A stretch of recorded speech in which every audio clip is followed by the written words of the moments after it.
ગુજરાત એટીએસે પકડેલા 3 આતંકી કેસની અંદર મોટો વળાંક આવ્યો છે। આતંકીઓ પાસેથી ઘાતક રાઇઝિન ઝેર અને હથિયારો કબજે કરાયા બાદ કેસની ગંભીરતાને ધ્યાનમાં લઈ કેન્દ્રીય ગૃહ વિભાગે આ તપાસ એનઆઈએ સોંપવાનો આદેશ કર્યો છે।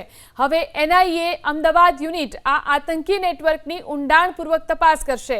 નવેમ્બર 2025માં ગુજરાત એટીએસે આતંકી ડોક્ટર અહેમદ સૈયદ, આઝાદ સુલેમાન અને સુહેલની યુએપીએ હેઠળ ધરપકડ કરી હતી। તપાસમાં ખુલ્યું કે ત્રણેય આઈએસકેપી હેન્ડલર અબુ ખદીજા સાથે સંપર્કમાં હતા અને તેના ઇશારે હથિયારોની હેરાફેરી તથા રાઇઝિન ઝેર બનાવવાની પ્રવૃત્તિમાં સંડોવાયેલા હતા।